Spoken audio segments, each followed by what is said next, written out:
This is Sarah Jones on the Politicus Pod for Politicus USA's The Daily. Please do make sure that you subscribe to our Substack and to this podcast wherever you get your podcast.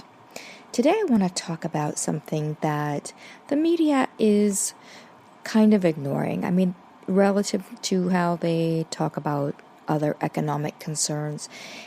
And it's really important for an informed electorate. President Joe Biden has overseen and created more job growth in 2 years than any president's 4-year term. So that's kind of a big deal. And especially because look at what he came into office, what he faced. Every president faces tests. Joe Biden more than many. He did come into office during a global pandemic and had to hit the ground running to make up for lost time saving lives. And while he was at it, he managed to bake into the response concerns for the working class with the American Rescue Plan, as well as the Legacy Shaping Infrastructure and Jobs Act and the Inflation Reduction Act, as well as others. So why am I mentioning these specific policies, and why does that matter? It matters because if you think about the way that Trump responded to the pandemic and you contrast that with the way that Biden did, you see that a president can face really tough choices, can be put in a place that can destroy their legacy, which happened to Trump.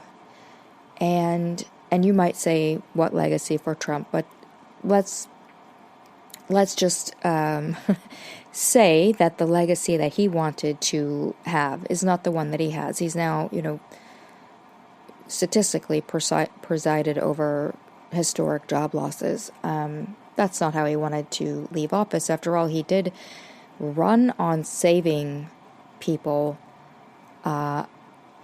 jobs for working class people. And it turns out that Joe Biden actually did that. Now, of course, that isn't done yet, and nobody is claiming that's been checked off. We don't have to worry about it anymore. Of course, that's not true. But it is true that Joe Biden did that. Joe Biden faced the test of a nation at war with the virus, and he came out on top in terms of job growth because of the choices that he made and the way that he handled the crises. And you're not going to hear nearly as much about an economy that's working for the people as you did about the stock market and inflation before the midterms. Why is that? This failure to inform people about what is working is just as dangerous as the failure to hold power accountable, because the goal should be for us to have an informed electorate. How can people know how to vote or who is looking out for their interest if the media doesn't center their interest and explain policies that are impacting them positively or negatively?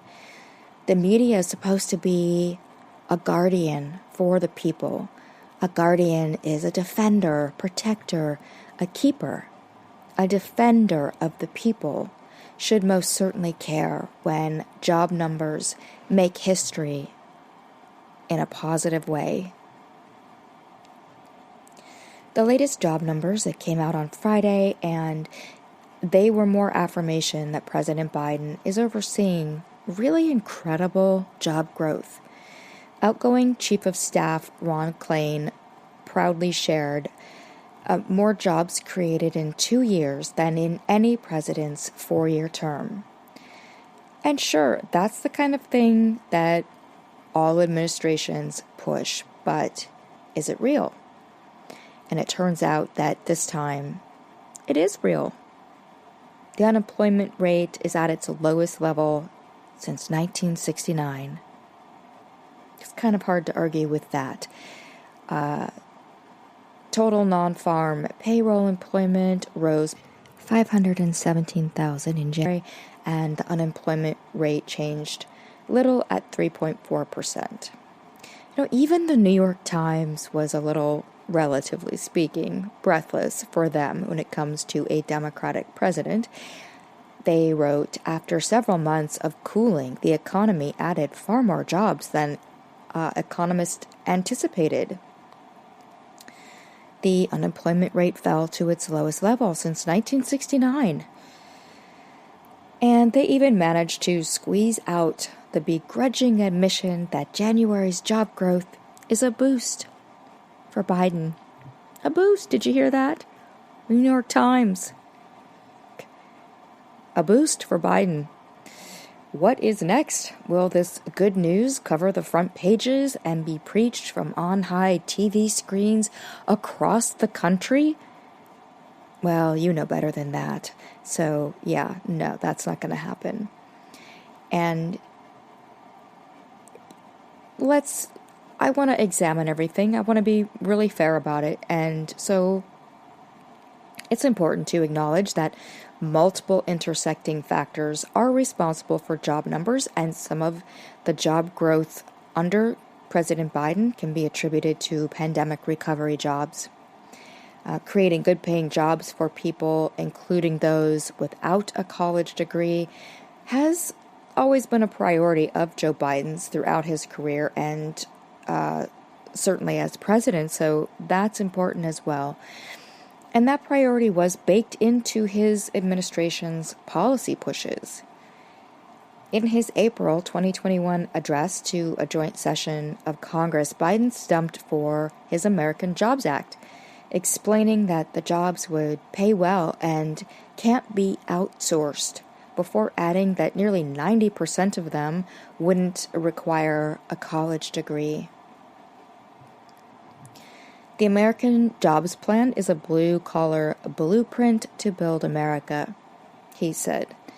And according to a Senate manufacturing report, as of October 2022, we had added nearly 700,000 manufacturing jobs in the 20 months since Biden came into office, whereas in the 20 months preceding the coronavirus pandemic, we had added just 92,000 manufacturing jobs.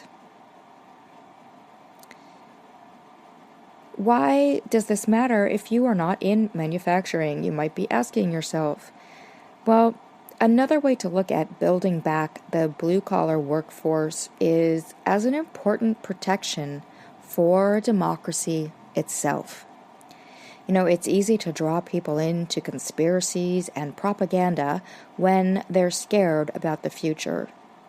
Unemployment can play a role in temporary depression, and therefore it creates a vulnerability that's ripe for the kind of psyops that we continue to see from bad actors like the Russians. And here's some more data to explore. Any honest look at the data over the last 30 plus years, and it's pretty clear that it is only the Democratic Party that is good at this capitalism thing. Dems equal growth, lower deficits, progress. Republicans equal recession, higher deficits, decline. Simon Rosenberg wrote that on Twitter about the jobs report above it. And, it should be noted that Rosenberg is the founder of a liberal think tank and an advocacy group in D.C., but he did bring receipts, and I also fact-checked everything.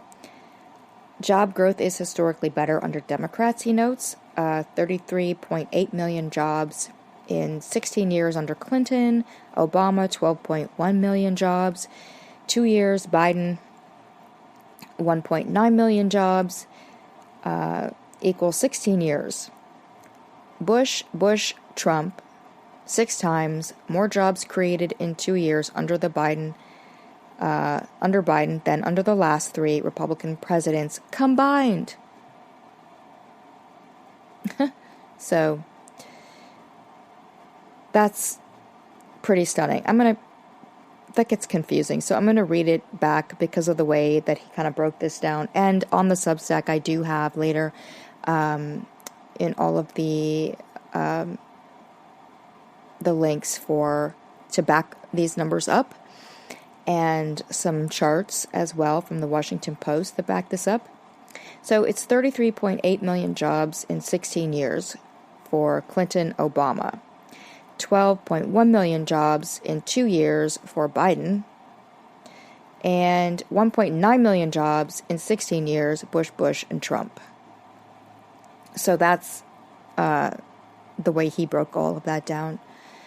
So I wanted to be really fair about this, so I expanded this out and looked at Reagan as well. And when we do that, we see that job growth was pretty amazing under Reagan as well. But that was a long time ago, and it ended in January of 1989. So since Reagan left office, no Republican has come close to Democrats for job growth. And it is always tricky to ascribe job growth to a president's policies, and there are reasons to give the first part of an administration, like the first 6 months, even the first year, to the previous inhabitant. In some regards, these numbers still show that job growth has done better under Democrats than Republicans since Reagan left office in 1989, and so for 34 years. Democrats have significantly outperformed Republicans on job growth. And of course, unemployment is better now than it has been in 53 years. I just think that that's stunning. I mean, people can come up with a lot of excuses for Republicans, but this is a trend and it's consistent. So I think also if we took a look at kind of when, what corresponded with that shift, we're going to see, and I haven't dug into these numbers, but I'm just, as someone who paid attention to what was going on, that is also aligns with the embrace of big business at the expense of people, and a lot of cultural shifts that Republicans had to embrace even further as we move on. You know, if we went through that from Reagan to Trump, I don't know. We went from the actor to the other actor. At least Reagan was in movies. The reality TV show star, Trump, performed very poorly, as you might expect from someone with no experience in government or business. If you look at his business record, that would not make you think, oh, he's going to do a good job at this. So in the Substack, then I added a chart from the Washington Post in a 2021 piece that they titled, "Trump will leave the worst jobs record in modern U.S. history." And it isn't just the pandemic. So that shows the recent Republican presidents in the bottom portion of the chart, and in the top are the recent Democrats. And of course, Reagan is at the very top, because this chart goes back. And I think that's really interesting. I mean, what has been going on with the Republican Party? Now, critics have pointed out that job growth is benefiting from jobs coming back after the pandemic, and that is accurate. But Rosenberg points out that the U.S. is actually doing better than other countries, so that kind of puts that into perspective. The remarkable U.S. economy, the recovery from COVID, we're at the top of that chart. So that's pretty great. It's hard to say what policies specifically contributed to that, but again, Biden has been in office for 2 years, and we have had plenty of opportunity because of his historic legislative accomplishments. We've had a lot of opportunity to see what matters to this president, and it turns out that these jobs are what matters to this president. Then there was a fact check in January 2023 that said the economy added 10.7 million jobs under Biden, putting the total 1.2 million higher than before the pandemic. So for everyone who might be relying on that kind of rebuttal from critics, it's not true. He did add more jobs than just the recovery from the pandemic. And let's not forget those manufacturing jobs and the comparison to Trump's manufacturing numbers. So these numbers back up the claims that are being made about this president. So why don't we hear about this huge success? Why aren't we hearing about it more than this sort of tepid, this will be a boost for Biden? And why even, it's interesting how we frame things like that, because to me, the first thing that comes to mind from this isn't, this is going to help Biden. The first thing that comes to mind is this is going to help democracy, and it's going to help people. People need to be able to have decent jobs so they can have some shot at the American dream, whatever has happened to that. I don't even know if that's a real thing anymore.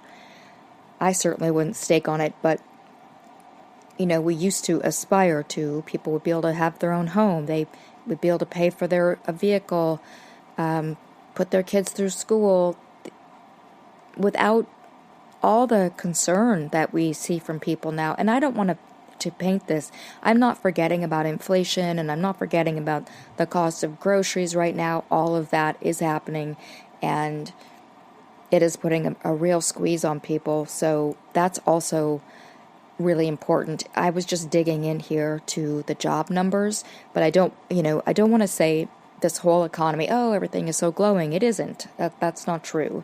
But in terms of these jobs that this is what Trump ran on. And it is what so much of the media was telling us.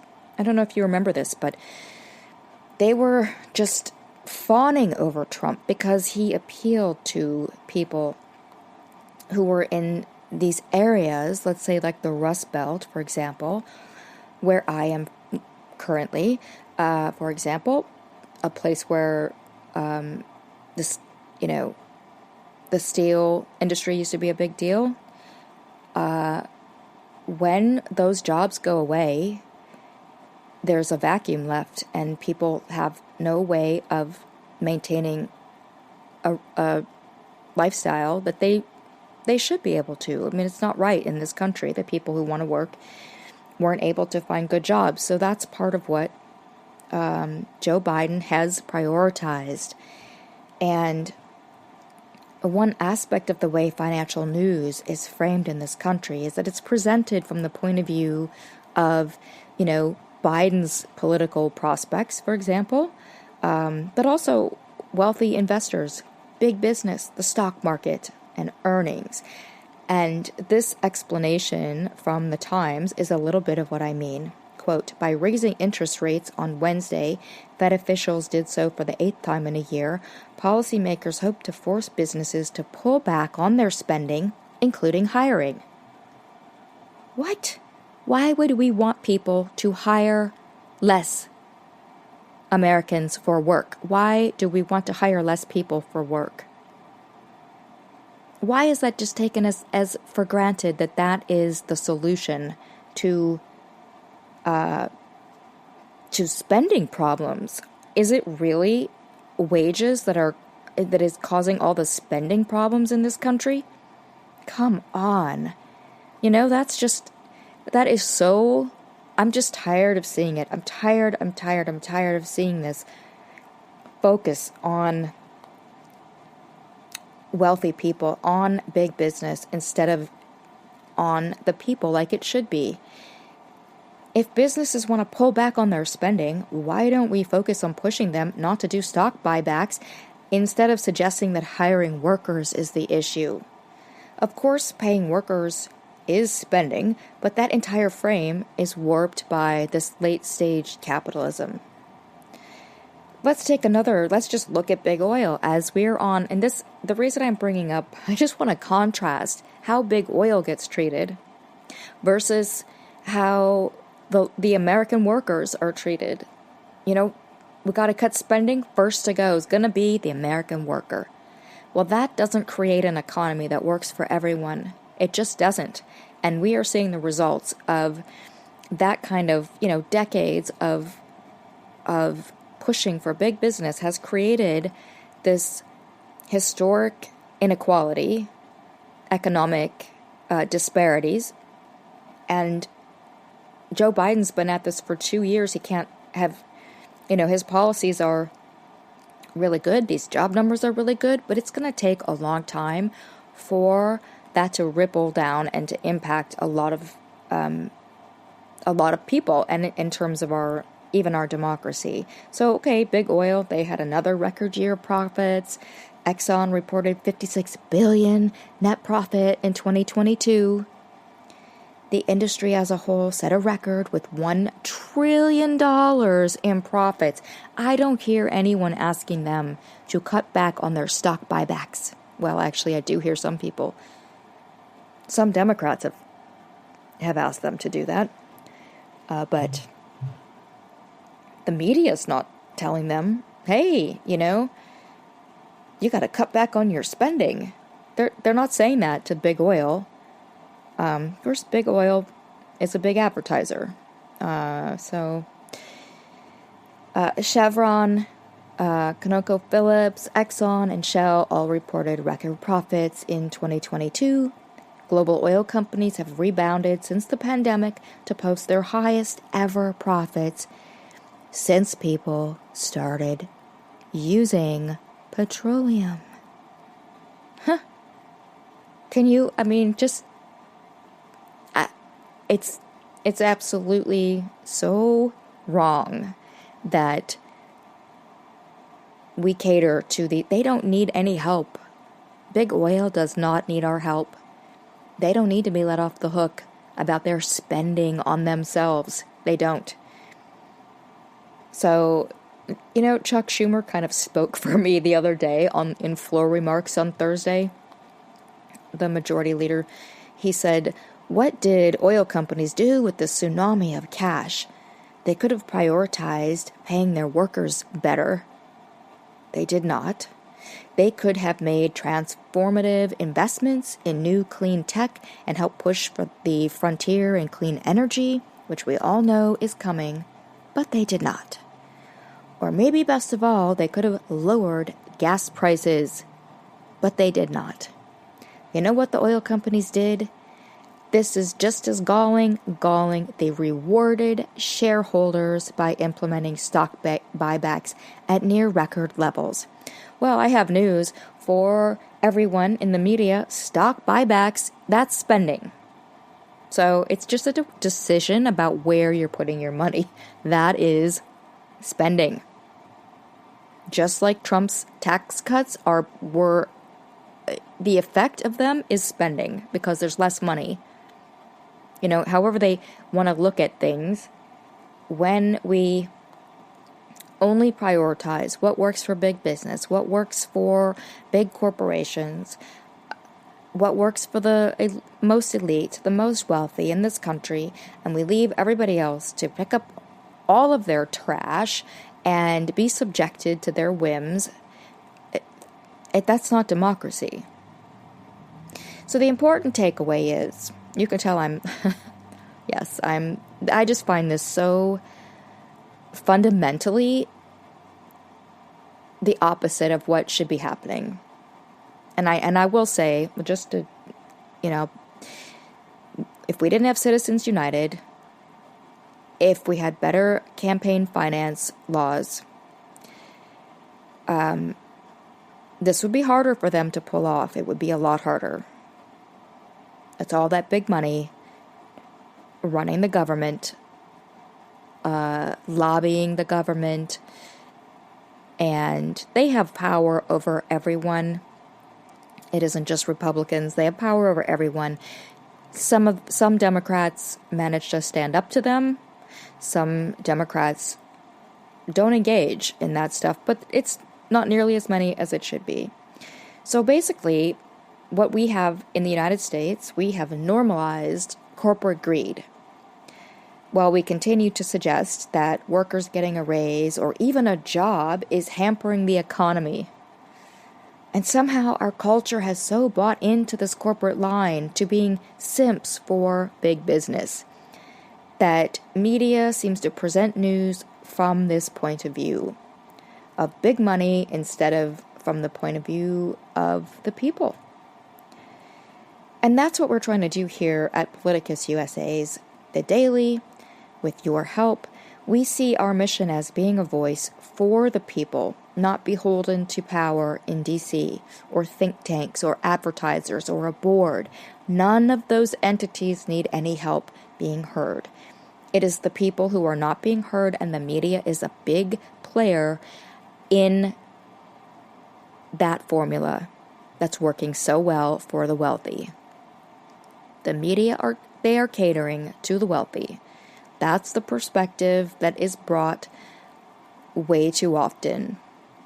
And probably because of the concentration of ownership and the fact that everyone who owns big media is themselves wealthy, and that many of the people who work there are also wealthy. Not the people doing the lower level jobs, but the faces and the names that you are familiar with.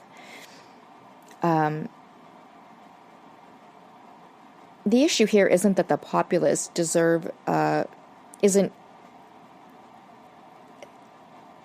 I want to say it's not about cheerleading for Joe Biden or any other president.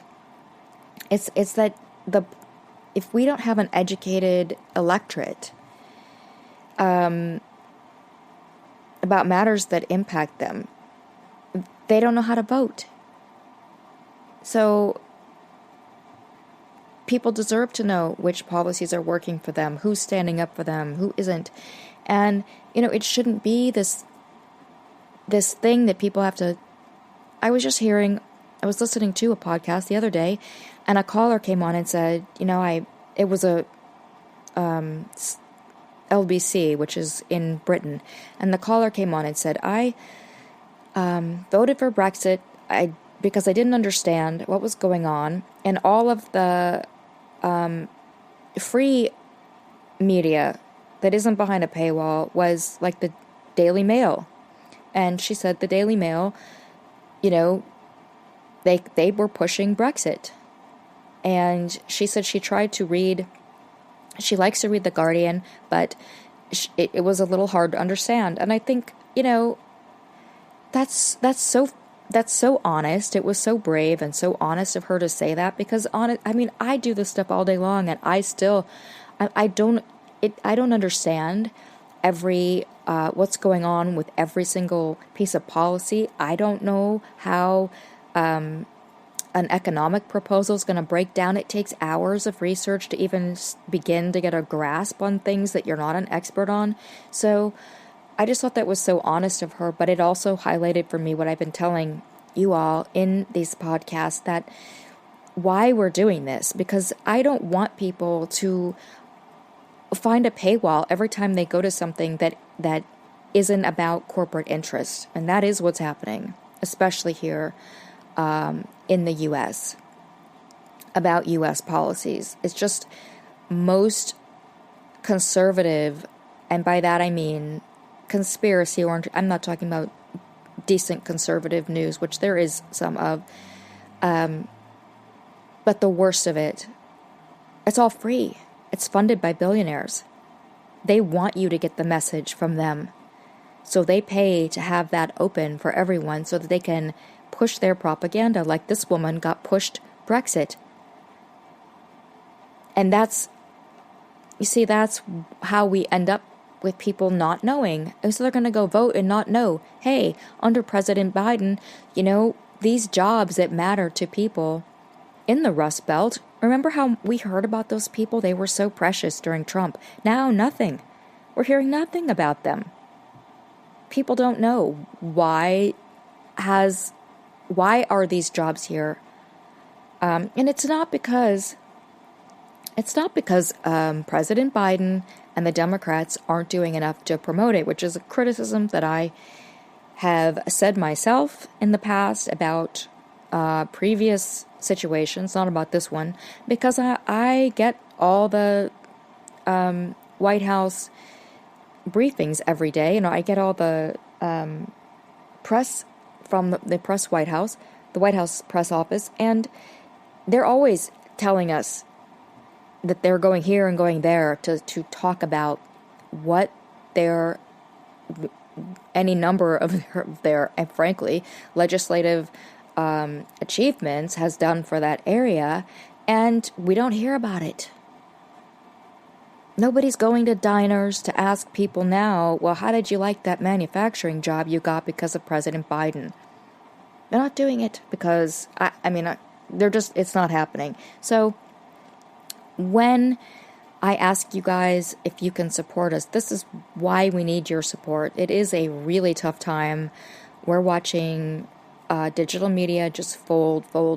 So many are closing, really good outlets, and it's really not just sad for the people running it, it's more sad for everyone in our country. It's sad that people are not going to be able to get to be informed the way we need them to be to protect our democracy. We need this if we are to continue to protect this democracy. We have to find a way to inform people about complicated issues.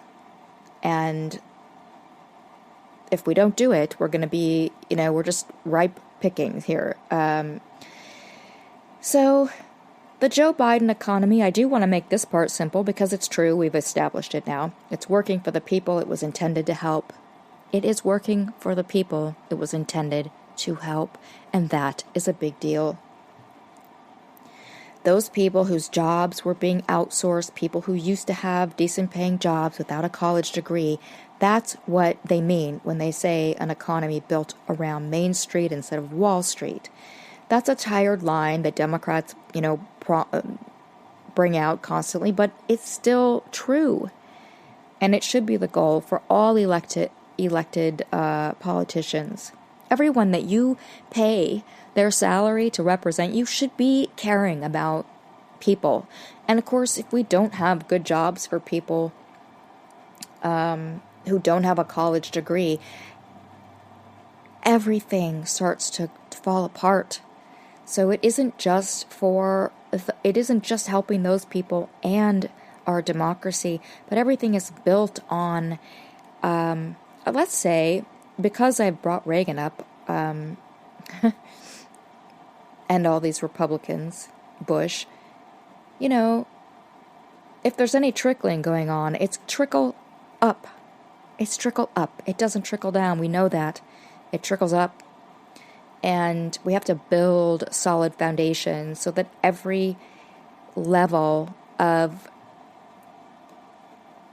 workers in our country is being paid decently and has a chance. They have to have a chance. That's what this is all about. In the last 34 years, it has worked better for the people under a Democrat. Yet instead of an electorate that is informed of the salient point, we have an electorate that still views Republicans as the best stewards of the economy. And again, this is not about partisan cheerleading. It is about the media allowing a misled electorate due to an out-of-date, quote, both sides objectivity that just so happens to benefit the elite. It's got to stop. And, while I know we can't change the world here, we are going to do our best to make our voice heard, to raise up the voices of the people in this country over corporate interests.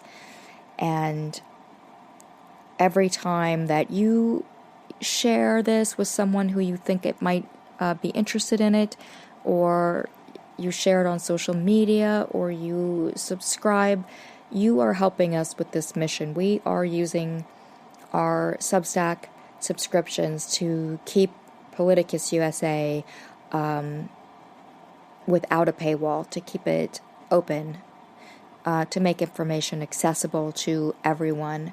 So we appreciate everyone who, I know everyone listening cares about this democracy, and I know you care about this mission that we have. And so even if you can't afford to pay for something, just know that the fact that you care, the fact that you're listening, the fact that you read or share things, that all really matters to us.